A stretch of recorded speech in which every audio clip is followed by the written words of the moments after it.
The chauffeur slammed on the brakes. It was 3 a.m. In the glare of the Rolls-Royce headlights, a woman clutched a baby to her chest, asleep on the wet sidewalk. Ethan Sterling felt his heart stop. He knew that face. Not from this life. If you've ever felt like you know someone you've just met, this story will change how you understand connections. Stick around until the very end. Ethan Sterling was 42 years old, a fortune of $300 million, and an emptiness that no amount of money could fill. Divorced for 5 years, childless. He lived in a mansion with 27 rooms that echoed with his silence. That morning he was returning from a business meeting in New York City. His private jet had landed at 2 a.m. The chauffeur was waiting for him. The city slept, the streets were deserted. Then the headlights illuminated that scene. A young woman, maybe 28 years old, was huddled against the wall of an abandoned building. She wore a thin blouse, totally unsuited for the frigid night air. In her arms she clutched a baby wrapped in a threadbare blanket. The light drizzle from earlier in the evening had soaked her brunette hair, which clung to her pale face. The chauffeur slowed down instinctively, as anyone would upon seeing such a scene.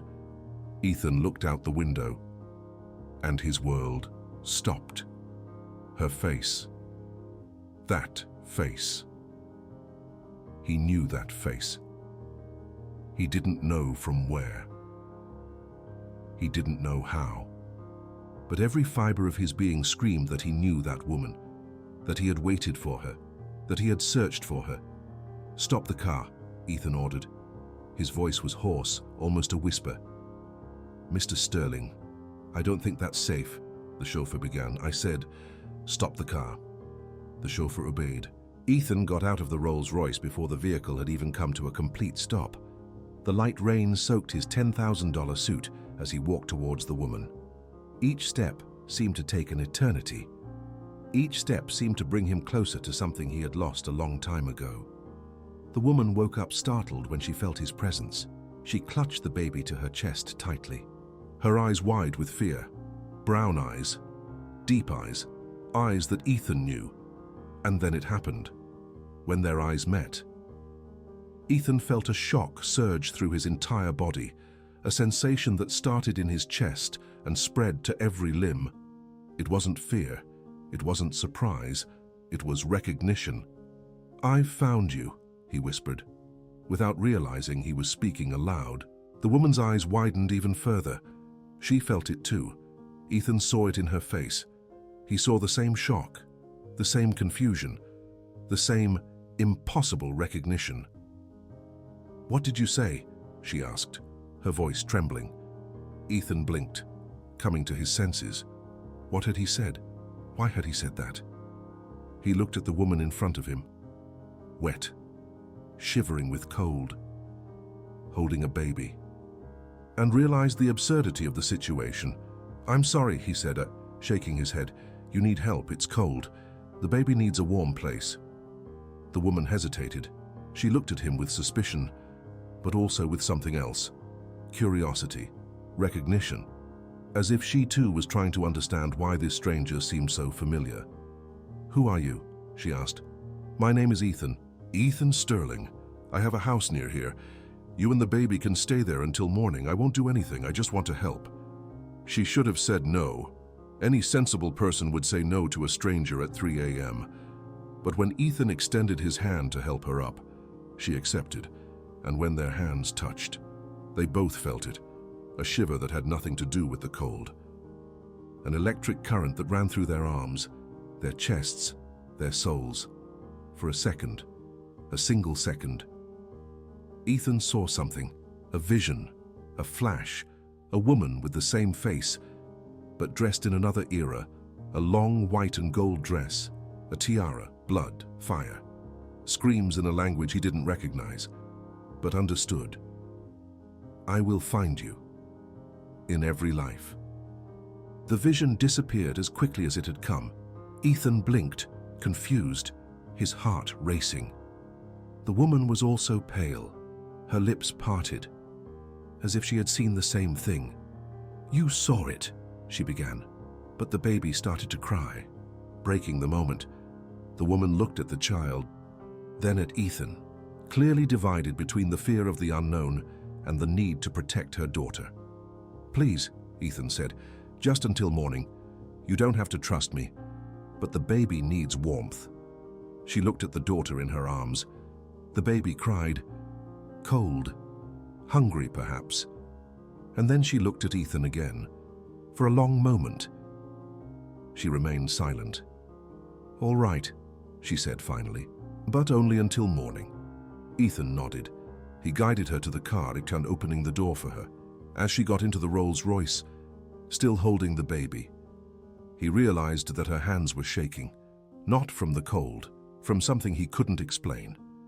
The chauffeur looked in the rearview mirror with an expression that mixed confusion and concern, but said nothing. He had known his boss for 20 years. He had never seen him act like this. Sterling Manor was 15 minutes away, an 8,000 square foot property, surrounded by impeccable gardens and wrought iron gates. When they arrived, the automatic lights illuminated the imposing facade. The woman looked at the mansion with wide eyes. "This is a house?" she asked, incredulously. "It's my home," Ethan replied simply. He guided her inside.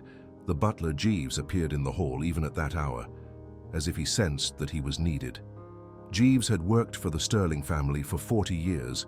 He had served Ethan's father before him. He knew all the secrets of that house. "Mr. Sterling," Jeeves said, looking at the wet woman with the baby. "May I ask who our guest is?" Ethan opened his mouth to answer, but realized that he didn't know her name. "What's your name?" he asked the woman.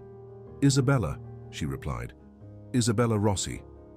Jeeves dropped the tray he was holding. The sound of silver against marble echoed through the hall. Ethan and Isabella looked at the butler, surprised. Jeeves's face was as white as paper. His hands were trembling. "Jeeves," Ethan called, "what is it?" The butler looked from Isabella to Ethan, then to Isabella again. His mouth opened and closed, but no sound came out. "Mr. Sterling," Jeeves finally said, his voice a hoarse whisper. "Her name, Isabella. You can't. You don't know." "I don't know what?" Ethan asked, feeling a chill run down his spine. Jeeves closed his eyes for a moment, as if making a decision. When he opened them again, there was something in them. Fear, reverence, awe. "I used to work for your grandfather, Mr. Sterling.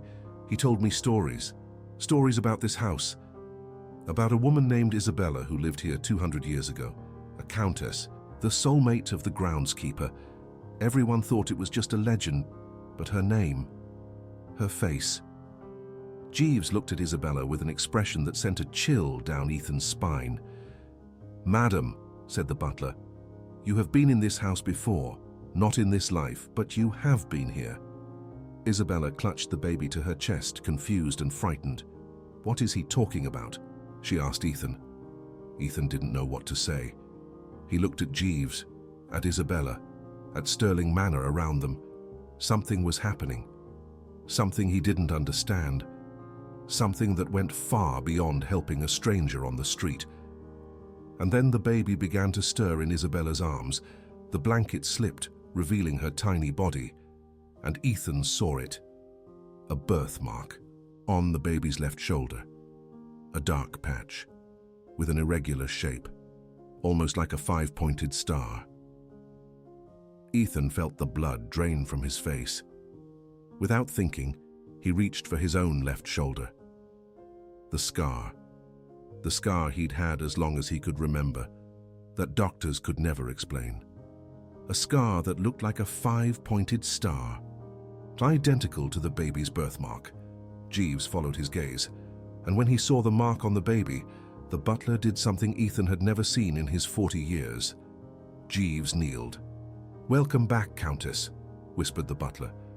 "The groundskeeper has waited 200 years for this moment. You kept your promise." Isabella stepped back, clearly frightened. "What promise? What are you talking about? I don't know you. I've never been here." But even as she spoke, her hands were trembling, and Ethan saw in her eyes the same thing he felt: doubt, confusion. and something more. A distant whisper, coming from somewhere beyond memory. If you're wondering how this is possible, I was wondering too. But the night was only just beginning, and the evidence was about to appear. Jeeves rose slowly, regaining his composure.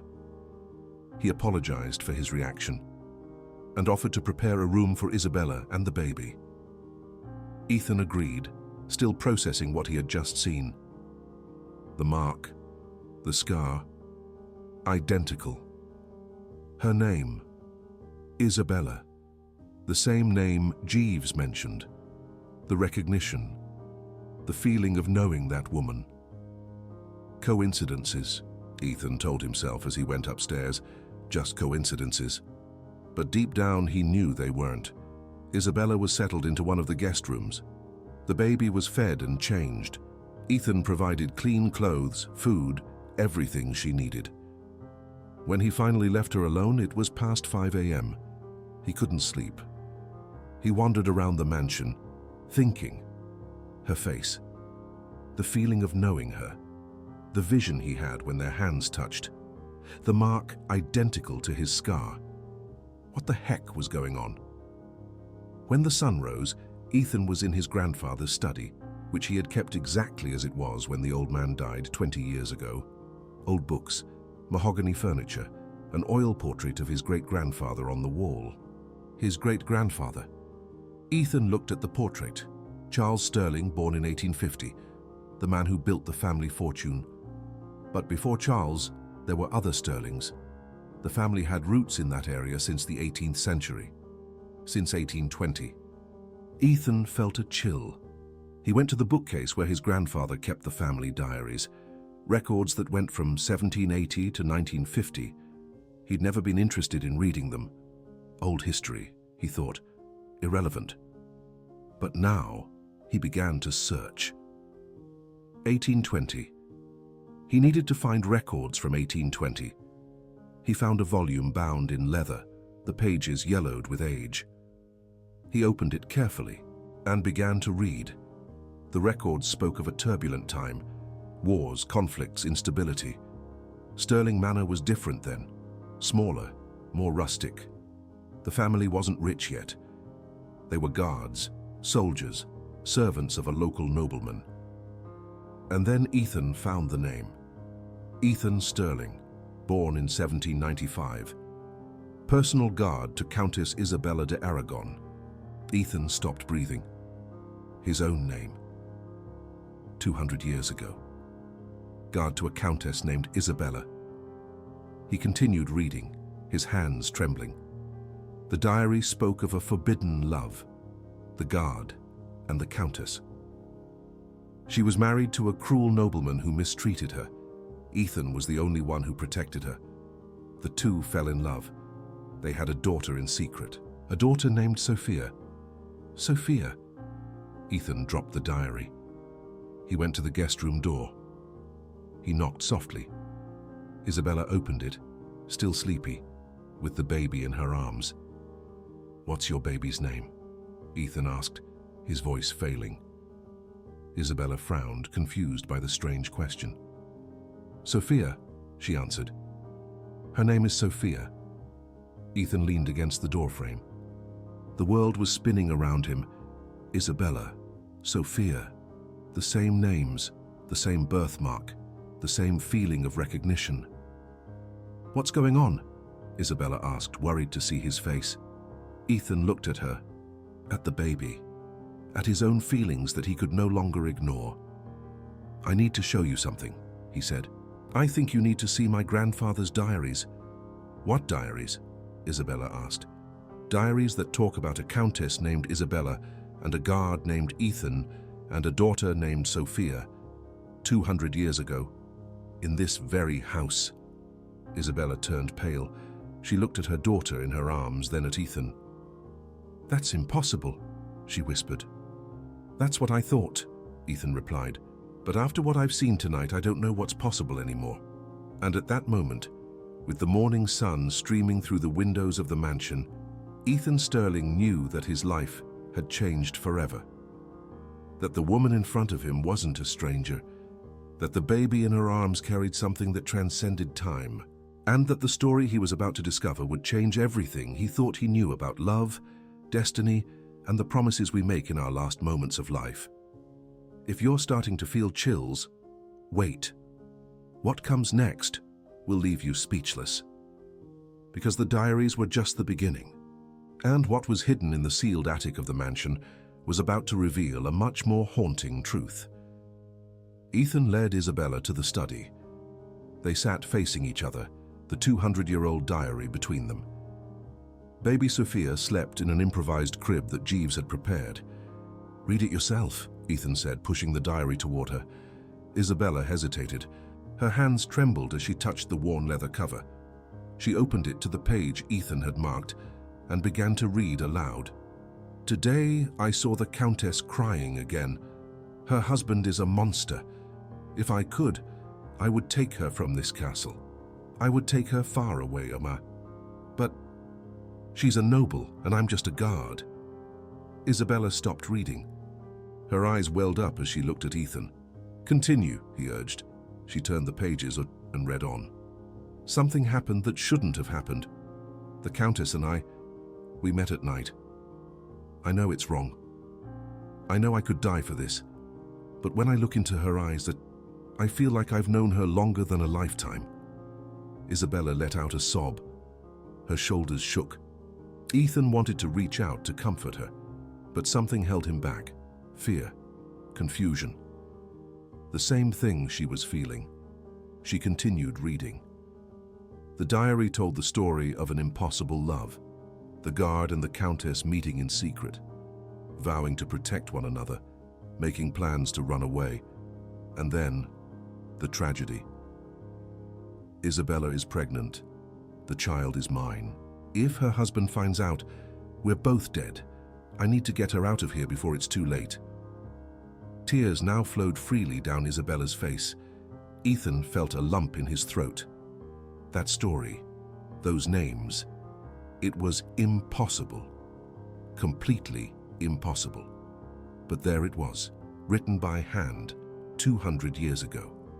"Do you believe this?" Isabella asked, her voice trembling. "I don't know what to believe," Ethan replied honestly. "But the names, Isabella, the baby's name is Sophia, her name is Isabella, and my name is Ethan, exactly like in the diaries." "It could be a coincidence," she said, but her voice didn't sound convinced. "And the mark?" Ethan asked. "Sophia's birthmark, identical to my scar. Is that a coincidence too?" Isabella didn't answer. She looked at her sleeping daughter, then at Ethan. Her face showed an internal war. Reason against something deeper. Logic against a certainty she couldn't explain. The days that followed were strange. Isabella decided to stay at Stirling Manor, at least until she found a job and a place to live. Ethan offered her a temporary position as a nanny. She accepted, although they both knew it had nothing to do with work. It had to do with answers. Isabella began to explore the mansion, and strange things started to happen.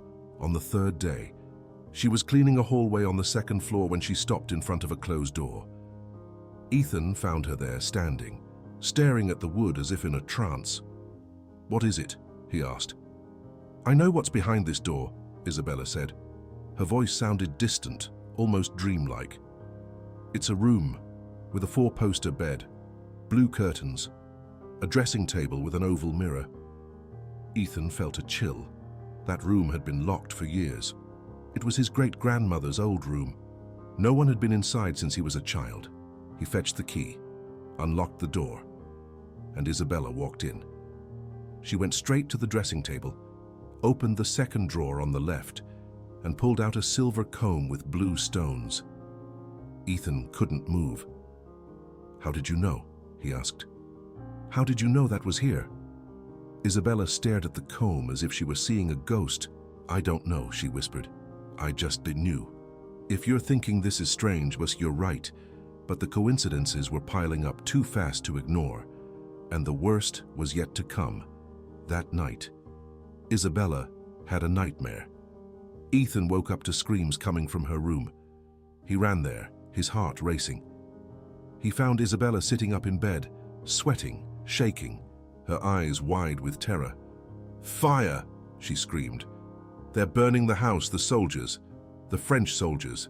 We need to get Sophia. We need to escape." "Isabella," Ethan said, grabbing her shoulders. "Isabella, wake up."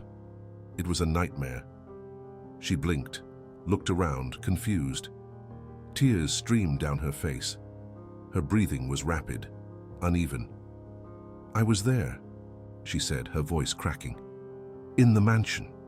But it was different, smaller, older. There were soldiers everywhere. They spoke French. And there was fire. So much fire." Ethan sat on the edge of the bed, his own heart pounding. French soldiers. Fire. The description matched exactly what he'd read in the diaries. The night the Countess died. "What else did you see?" he asked. Isabella closed her eyes, trying to remember. "I saw a man, a guard. He was protecting me, fighting the soldiers. He was shot. In the shoulder." She touched Ethan's left shoulder without realizing it. "Here." Ethan shuddered. The scar. In the exact place she was touching. Isabella opened her eyes, looked at her own hand on his shoulder. Then she looked at Ethan's face. And for the first time he saw in her not fear, not confusion. He saw recognition. "It was you," she whispered. "In the dream. The guard was you." "Isabella," Ethan began. But she didn't let him finish. She got out of bed abruptly. She needed air. She needed to think. She almost ran out of the room. Ethan didn't follow her. He sat there in the dark, processing what had just happened.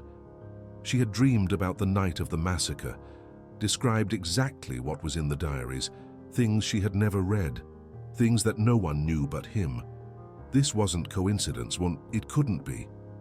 The next day, Isabella was different, quieter, more distant.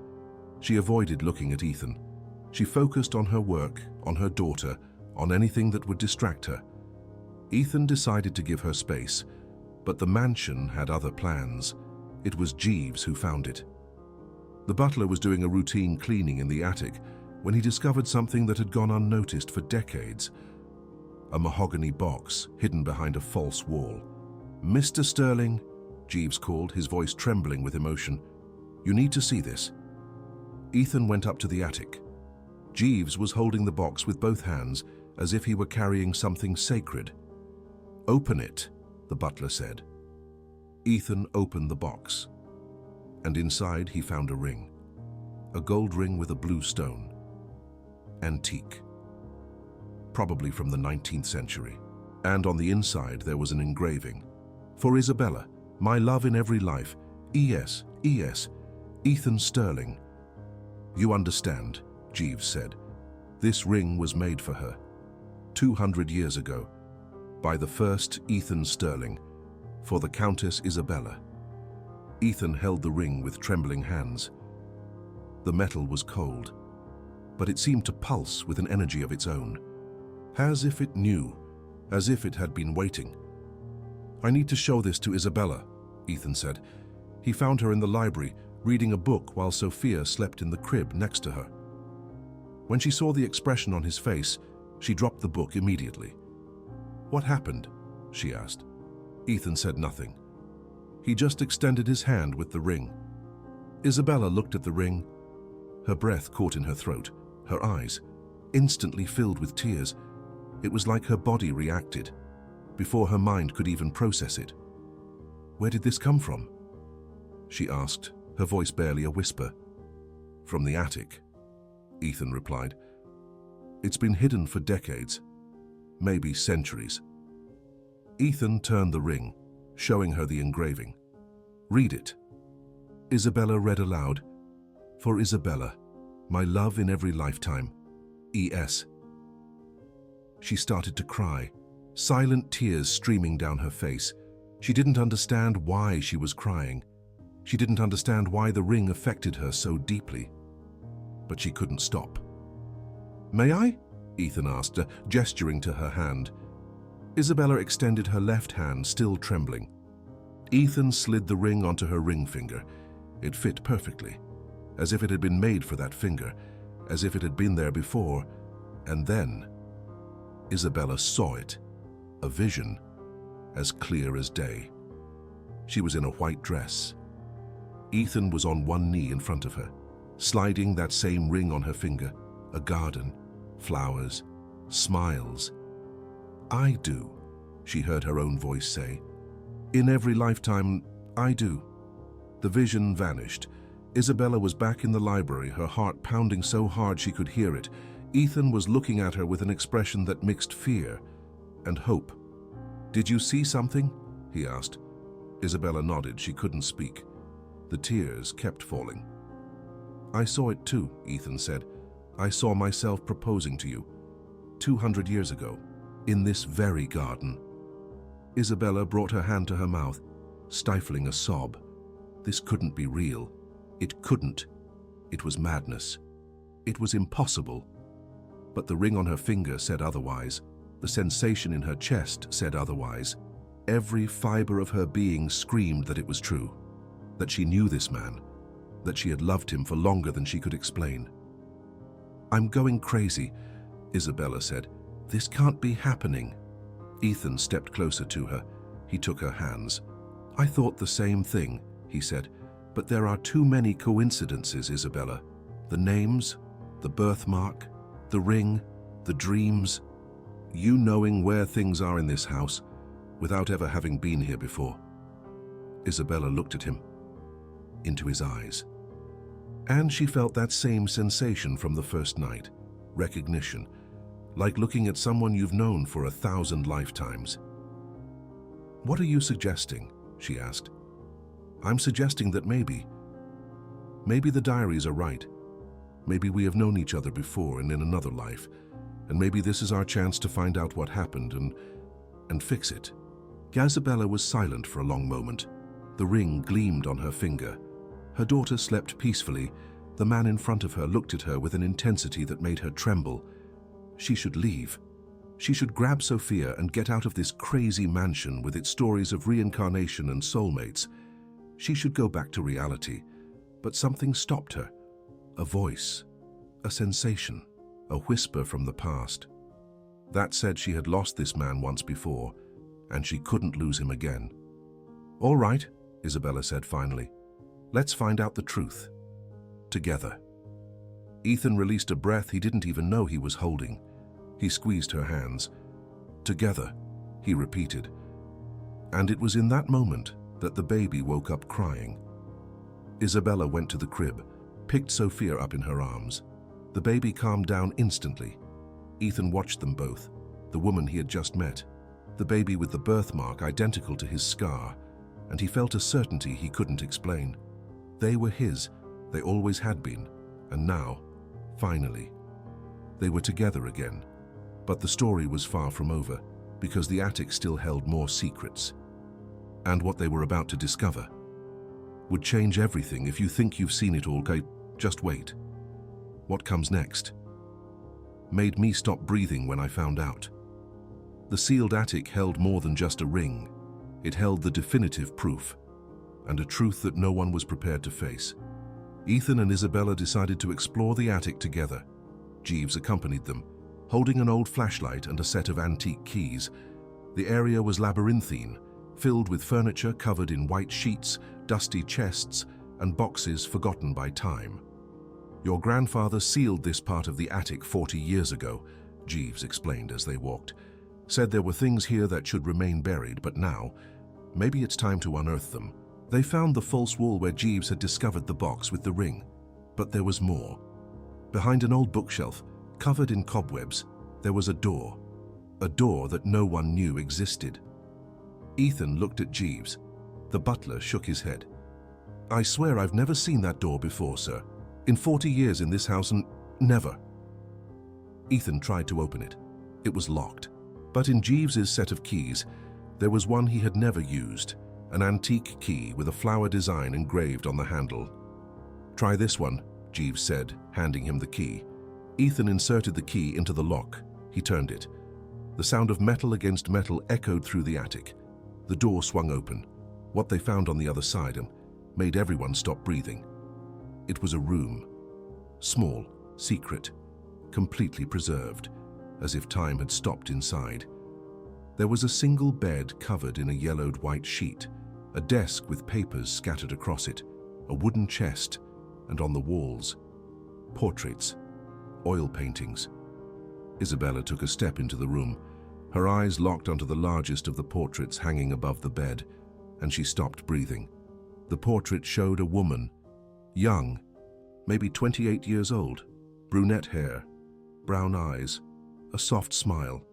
She wore a period dress, white with gold detailing. A delicate tiara adorned her hair. It was Isabella. Not similar, not resembling. It was her, the same face, the same eyes, the same expression. Ethan felt his legs weaken. He looked from Isabella to the portrait, from the portrait to Isabella. It was like looking at an old photograph of someone you know, but that portrait had been painted 200 years ago. "Good heavens," Jeeves whispered. "It's you, madam. It's exactly you." Isabella couldn't take her eyes off the portrait. Tears streamed down her face without her realizing it. Her hand went to her chest as if trying to calm a heart that was beating too fast. And then she saw the second portrait, smaller next to the first.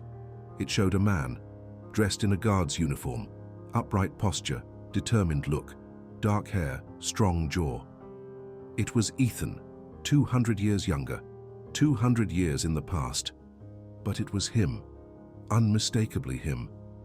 Isabella turned to look at Ethan. He was pale as a ghost. He looked at his own portrait with an expression of absolute shock. "It's us," Isabella said, her voice failing. "Ethan, it's us." Ethan couldn't answer. He took a step toward the portraits. He reached out, touching the frame of Isabella's portrait. The Countess. The woman he had loved 200 years ago. The woman who stood beside him now. And then, it happened. The moment his fingers touched the frame, a wave of images flooded his mind. It wasn't a flash like before. It was a movie. A complete, detailed, visceral memory. He saw himself, younger, wearing a uniform, standing in the hallway of an old mansion. The same mansion, but different, smaller, more rustic. He saw Isabella, the Countess, walking toward him with a smile that lit up the world. "You're late," she said in the flash of memory. "I'll always be late if it means seeing you smile like that when I arrive," he replied. She laughed, took his hand, pulled him into a dark corner. "No one can see us," she whispered. "I know, but I don't care anymore. Isabella, I love you. I love you too. In every life I live, I will love you." The vision shifted. Now it was night. A room lit by candles. Isabella lying in a bed, a baby in her arms, tiny, perfect, sleeping. "She has your eyes," Isabella said in the flash. "And your smile," Ethan replied. "What are we going to call her?" "Sophia. I always wanted to have a daughter named Sophia. Sophia. It's perfect." The vision changed again, darker now. Screams, fire, the sound of horses and boots against stone, soldiers invading the mansion. "They're here," someone shouted. Ethan ran. Found Isabella in the room, holding Sophia against her chest. The fear in her eyes was absolute. "We need to escape, Yurud," he said. "Now!" They grabbed Sophia, ran through the corridors of the burning mansion, soldiers everywhere, screams, gunshots. Ethan felt a searing pain in his shoulder. He had been shot, but he didn't stop. He kept running, holding Isabella by the hand. "Almost there," he said. "The secret passage. Almost there." But then more soldiers appeared, blocking the exit, surrounding them. Isabella looked at Ethan. In her eyes, he saw the truth. There was no escape. Not for both of them. "Take Sophia," she said, Take our daughter." "I won't leave you," Ethan replied. "You have to. She needs to live. Take her. Meet me in the next life." "Isabella." "No." She placed Sophia in his arms, kissed her forehead, then kissed his lips. A last kiss, desperate, filled with everything they hadn't had time to live. "I'll meet you in every life," she whispered. "Promise you'll take care of her." "I promise." Isabella turned, ran toward the soldiers, distracting them. Giving Ethan time to escape with Sophia, Ethan ran, heard screams behind him, heard the sound of a sword, heard Isabella's body falling, and his soul was torn in two. The vision ended.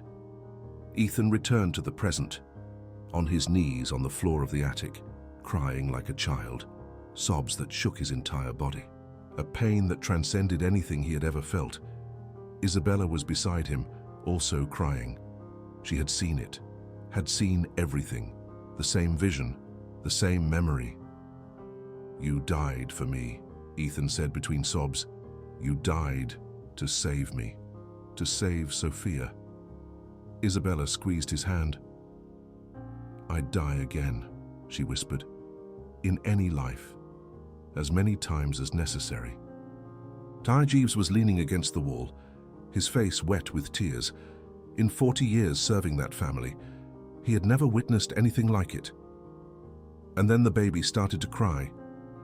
Sophia, in Jeeves's arms, who was holding her while Ethan and Isabella explored the attic. The baby cried as if she felt the pain of her parents across the centuries. Isabella stood up, still trembling, took Sophia in her arms. The baby calmed down instantly, as she always did.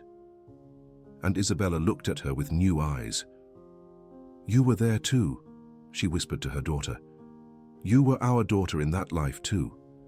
And you still are." Ethan approached, wrapped them both in a hug. His wife, his daughter, his family, finally together, after 200 years. "If you're crying now, I understand.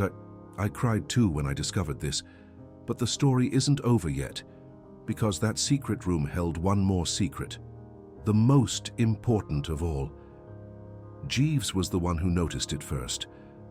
"Mr. Sterling," the butler said, pointing to the desk, "those papers." Ethan approached. They were letters, dozens of letters, yellowed with age, handwritten in an elegant script. He picked up the first letter, read the date, 1821, 1 year after the massacre. He began to read aloud. "My dearest Isabella, it's been a year since you left. It's been a year since the worst night of my life. Sophia is well, growing strong and healthy. She has your eyes, your smile, your courage. I have kept my promise. I am taking care of her. But I don't spend a day without thinking about you, without dreaming about you, without wishing you were here." Ethan stopped reading. His voice was failing. Isabella picked up another letter, 1825. "Sophia turned 5 years old today. She asks about her mother sometimes. I tell her stories about you, about how brave you were, but how kind you were, how you loved me despite me being just a guard and you being a countess. She says that one day she will find a love like that." Tears streamed down both their faces. They continued reading. 1830. "Sophia is growing into a beautiful young woman. She looks so much like you that sometimes it hurts to look at her. She married a good man. She will have children. Our lineage will continue. You would be proud." 1840. "I'm getting old, Isabella. My bones ache. My hands tremble, but my heart still beats for you. Every beat whispers your name." 1845. "This is my last letter. The doctor says I don't have much time left. I am at peace with that, because it means that soon I will find you. You promised you would find me in every life. I believe in you. I always believed. I'll find you on the other side, my love, and this time, nothing will separate us." Ethan dropped the letter. He was trembling from head to toe. Isabella was the same. He waited, Isabella said. He waited his whole life for me. We waited, Ethan corrected. We both waited. And now, finally, we have found each other. But there was more. One last discovery that would change everything. Jeeves was examining the wooden chest in the corner of the room. He opened it carefully, and from within, he took something wrapped in red velvet. "Mr. Sterling," the butler said, and his voice trembling, "I think Madam needs to see this." Ethan and Isabella approached. Jeeves opened the velvet. It was a book, a diary. But it wasn't the diary of Ethan, the guard.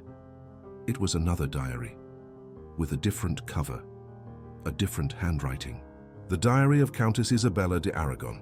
Jeeves read on the first page, 1818 to 1820. Isabella picked up the diary, her hands trembling. Her own diary, from 200 years ago. She opened it to the last written page, the date, the night of the massacre. "Tonight, the soldiers will attack. I know it. I feel it. The Earl discovered about Ethan and me. He summoned the soldiers to kill us, but I'm not afraid. I have peace. Because I know my love for Ethan is eternal. I know our daughter will survive. I know that somewhere, sometime, we'll find each other again. This is my promise, my last promise. I'll find you in every life, Ethan Sterling. Take care of our Sophia, and wait for me, because I will be back." Isabella closed the diary. Tears were flowing freely now. She looked at Ethan, at the man who had found her on the street, sleeping on the sidewalk, holding a baby, at the man who had felt the same impossible connection she felt, at the man who was hers, had been hers, would be hers in every life she lived. "I came back," Isabella said. "I kept my promise." Ethan cupped her face in his hands. "And I waited," he said. 200 years, 1,000 lifetimes if necessary. I would always wait for you. If you're not feeling goosebumps right now, you're not human, because what happened next was the most emotional moment of this entire story, and it changed Ethan and Isabella's lives forever. They left the attic, descended the stairs in silence, processing everything they had discovered, the portraits, the letters, the diary, the memories. It was them. It really was them. 200 years ago. Forbidden lovers, soulmates separated by death, and now, finally reunited. Ethan stopped in the middle of the hallway. He turned to Isabella. "I know we've only known each other for a week," he said. "In this life, at least. I know all of this sounds insane, that any sane person would think we're crazy. But I don't care." Isabella looked at him, waiting. Ethan knelt down. "Isabella Rossi, Countess Isabella of Aragon, my soulmate in every life I live. I loved you 200 years ago. I loved you in every dream I've ever had. I loved you before I even knew you existed. And now that I've found you, I'm not letting you go again." He took the ring off her finger, the same ring from 200 years ago, and held it out in front of her. "Will you marry me?" he asked, again, this time, forever. Isabella was crying, smiling, and crying at the same time. She looked at the man kneeling before her, the millionaire who had stopped his car to help a stranger, the guard who had died trying to save her, the other half of her soul. "Yes," she said. "In every life, the answer has always been yes." Ethan slid the ring back onto her finger, stood up, cupped her face in his hands, and kissed her. A kiss that spanned 200 years, a kiss that healed wounds from past lives, a kiss that sealed a promise, finally fulfilled. Sophia cried in Jeeves's arms, but it wasn't a cry of hunger or discomfort. It was different, as if the baby also sensed it, as if she knew something magical was happening. Jeeves smiled through his tears. "Welcome back, Countess Sterling," the butler whispered. Welcome back home. And in that hallway of Stirling Manor, beneath the portraits of ancestors who guarded secrets of centuries, three souls, finally reunited. The guard, the countess and the daughter, 200 years of waiting, 200 years of searching, 200 years of a promise, whispered in the last moments of life. I'll find you in every life. And she did. If this story touched you in some way, if you've ever felt a connection like this with someone, if you believe that love can transcend time and death, then you need to see what happened next. Because Ethan and Isabella discovered one more thing, one thing that explained everything, one thing that proved that some souls really are made for each other. A few days after the proposal, Ethan was organizing the documents found in the secret room. He wanted to preserve everything, the letters, the diary, the portraits. They were the physical proof of something that most people would never believe. It was then that he found something that had gone unnoticed in the first exploration. A sealed envelope, hidden at the bottom of the chest, underneath the red velvet. The wax seal was intact, as if waiting to be opened by the right person. Ethan called Isabella. Together. They opened the envelope. Inside, there were two documents. The first was a birth certificate from 1820. Sophia Stirling, daughter of Ethan Stirling and Isabella Rossi. The second document made them both stop breathing. It was a marriage certificate, dated 1819, 1 year before the massacre. Ethan Stirling and Isabella Rossi, married in secret, witnessed by a local priest. We were married, Isabella said, was her voice trembling. Before they died, they were legally married. Ethan looked at the document, at the name of his ancestor, at the name of the woman who was now beside him. Do you understand what this means, yes? He asked. Isabella shook her head. It means that you were never a secret lover. You were his wife, his legitimate wife. Sophia was his legitimate daughter. Their love was not forbidden. It was real. It was official. It was forever. Isabella started to cry, but they were tears of joy, of relief, of a happiness that transcended anything she could express with words. We were married, she repeated. Our love was real. It was, Ethan agreed. And it still is. He took her hands. And now, we're going to do it again, with all the pomp and circumstance that you deserved 200 years ago and couldn't have. The wedding took place a month later in the chapel of Stirling Manor, the same chapel where the first Ethan and the first Isabella had married in secret. 200 years before, far this time, there was no secret. There were hundreds of guests. There were flowers everywhere. There was music, champagne, happiness. Isabella wore a white dress with gold details, inspired by the dress in the portrait, the dress she wore in her past life. Ethan wore a dark suit, but on his lapel, there was an antique brooch, a brooch that belonged to the guard, Ethan Stirling, found along with the letters in the attic. Sophia was there, of course, in Jeeves's arms, who was crying more than any other guest. The butler had waited 40 years to see that moment, and it was finally happening. When the priest asked if Ethan would take Isabella as his wife, he didn't hesitate. I do, Ethan said, in this life and in all others, as I accepted her 200 years ago, as I will accept her in every life we live together. And when the priest asked Isabella, she didn't hesitate either. I do, she said, as I accepted him when I was a countess and he was my guard, as I will always accept him, in any circumstance, in any era, in any life. The kiss that sealed the marriage made all the guests applaud, but Ethan and Isabella barely heard them. They were lost in each other, lost in a love that had spanned centuries, lost in the certainty that finally, after so much time, they were exactly where they should be, together. The reception was memorable, Music, dancing, food, laughter. Isabella had never imagined her life would come to this. Just a week before meeting Ethan, she was sleeping on the street, hopeless, without a future, protecting her daughter from the cold. And now she was married to a millionaire, living in a mansion, loved, protected, complete. But the most important thing wasn't the mansion. It wasn't the money. It wasn't the change in social status. The most important thing was the connection, the certainty that she had found the other half of her soul, the peace of knowing that no matter what happened, she would never be alone again. "Are you happy?" Ethan asked during their first dance. Isabella looked at him, at the eyes she had known for 200 years, at the face she had loved in 2 lifetimes.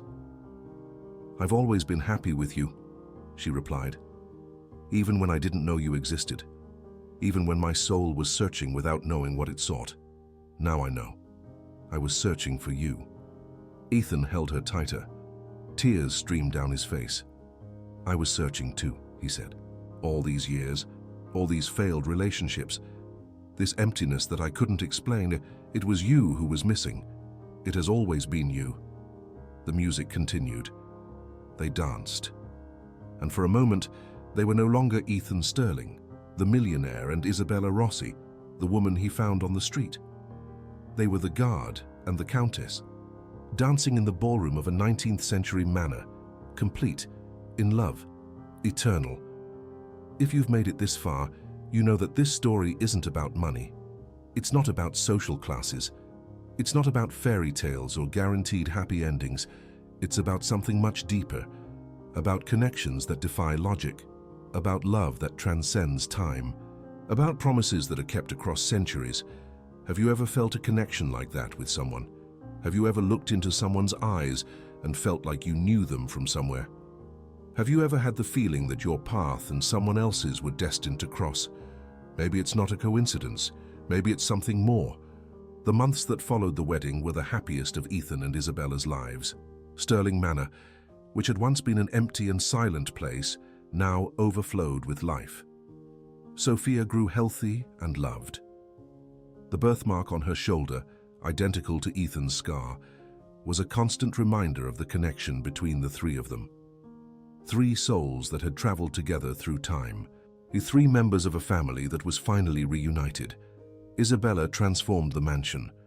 She brought warmth to the cold rooms. She brought laughter to the silent hallways. She brought love to every corner of that house that had held secrets for so long. Ethan, in turn, discovered a purpose he didn't know he was missing. His businesses continued to thrive, but he no longer lived for work. He lived for his family, for his wife, for his daughter. Jeeves watched it all with tears in his eyes. The butler who had served the family for 40 years finally saw Sterling Manor filled with happiness, finally saw the promise fulfilled. One day when Sophia turned 1, the family gathered in the garden for an intimate party. Jeeves had prepared a special cake. Ethan had bought too many presents. Isabella held her daughter in her arms, laughing as Sophia tried to grab the colorful balloons. And at that moment, Ethan had another vision. But it wasn't a vision of the past. It was a vision of the future. He saw Sophia growing up, a girl with brunette hair and bright eyes, running through the hallways of the mansion, laughing, happy. He saw Isabella aging beside him, her hair turning gray, her face gaining wrinkles, but her eyes remaining the same. Eyes full of love. Eyes that would recognize him in any life. He saw himself, old and gray, sitting in a rocking chair in the garden, Isabella by his side, holding hands, at peace. He saw grandchildren running through the garden, laughter, joy, family, and he knew with absolute certainty that that vision was real, that it was their future, that this time, finally, they would have the life they deserved. "Ethan," Isabella called, noticing his distant expression. "Are you all right?" He blinked, returned to the present, looked at Isabella, at Sophia, at the sunlit garden. "I'm perfect," he said. "I saw our future, and it's beautiful." Isabella smiled. She knew that look. She knew those visions. It was part of who they were now, part of the connection they shared. "Tell me," she asked. Ethan told her. About Sophia growing up, about them growing old together, about the grandchildren, about the peace. When he finished, Isabella was crying, but they were tears of happiness. "It's everything I've ever wanted," she said. "A family, a home, a love that lasts forever." "And now you have it," Ethan said. "We have it." He leaned in, kissed Sophia's forehead, then kissed Isabella's lips. "And the promise is fulfilled. I found you in every life. And now, we will never be apart again." Isabella smiled through her tears. "In every life," she repeated. "Together forever." And so it was. The years passed. Sophia grew up exactly as Ethan had seen in the vision. A joyful, intelligent girl, full of life. She knew the story of her parents. She knew the portraits in the attic. She knew the letters, the diary, the ring. And one day when she was 16, Sophia found something her parents hadn't discovered. A third portrait, hidden behind one of the others. It showed a baby, a girl with bright eyes and a birthmark on her left shoulder. The plaque below the portrait read, "Sophia Sterling, born in 1820, beloved daughter of Ethan and Isabella. May she find the happiness her parents were denied." Sophia brought the portrait to her parents. Ethan and Isabella looked at the image of the 200-year-old baby. At the first, Sophia, the daughter who had survived the massacre. "And she's identical to me," said Sophia, the teenager. "Look at the birthmark, in the same place as mine." Isabella held her daughter's hand. "Because you are her," she said softly. "You always have been. You came back with us. 3 souls traveling together through time. 3 members of a family that was destined to be united." Sophia gazed at her parents, at the impossible story that was her inheritance, at the love that had transcended centuries. And she understood. It wasn't a coincidence that she was born exactly when she was born. It wasn't a coincidence that her mother had met Ethan that cold night.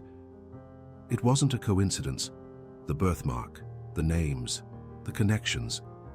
Everything was predestined since 1820, since the promise whispered in the final moments of a countess's life. "I will find you in every life. Take care of our Sophia." And the promise was fulfilled in every possible way. If you've made it to the end of this story, I need to ask you something. Do you believe in soulmates? Do you believe that some connections transcend time? Do you believe that love can be strong enough to cross lives, deaths, centuries? Because Ethan and Isabella believe. They've lived it. They are the proof. And maybe, just maybe, you also have a connection like that. Someone you met and felt like you already knew. Someone who entered your life and made you feel like you were finally home. If you have that person, value them, protect them, love them. Because love like that doesn't happen every day. It doesn't happen in every life. And when it does happen, it's magical. Ethan Sterling found Isabella Rossi sleeping on the street with a baby at 3 a.m. He stopped his Rolls Royce. He extended his hand and changed 2 lives forever. Or maybe, it's more accurate to say that he continued a story that had begun 200 years before. A story of forbidden love, of sacrifice, of promises made at the moment of death. "I will find you in every life." And he did find her. Some people will watch this story and think it's fiction, that things like this don't happen in real life, that soulmates are an invention of romantic movies, but maybe those people just haven't found them yet. Maybe they're still looking. Maybe their soulmate is somewhere, right now, waiting for the moment when their paths will cross. And when they cross, you'll know. Like Ethan knew. Like Isabella knew. You'll look into that person's eyes and you'll feel something that you can't explain. A connection, a recognition, a certainty. That's love. That's destiny. That's eternal. If this story moved you, if it made you think of someone, if it brought tears to your eyes or chills to your skin, then it has fulfilled its purpose. Because stories like this aren't for entertaining. They're for remembering. Remembering that love exists, that true connections are possible, that it's worth believing. Ethan and Isabella are together now, in a mansion full of laughter and love, with a daughter who carries the mark of a promise fulfilled, with a bright future ahead. And it all started with a car stopping in the middle of the night, a millionaire extending his hand to a stranger, an impossible feeling of recognition. "I found you," he said that first night. And he had. After 200 years, 200 years of waiting, 200 years of searching, 200 years of a promise that was finally fulfilled, I will find you in every life. And true love always finds a way. Have you ever felt a connection like this with someone? Tell me in the comments. What connection story have you never told anyone? I want to know, because every story like that deserves to be heard. Every love like that deserves to be celebrated. And remember, if you're still looking, don't give up. Your soulmate may be closer than you think. Maybe in another city, maybe on the other side of the world, or maybe sleeping on the sidewalk, waiting for you to stop your car.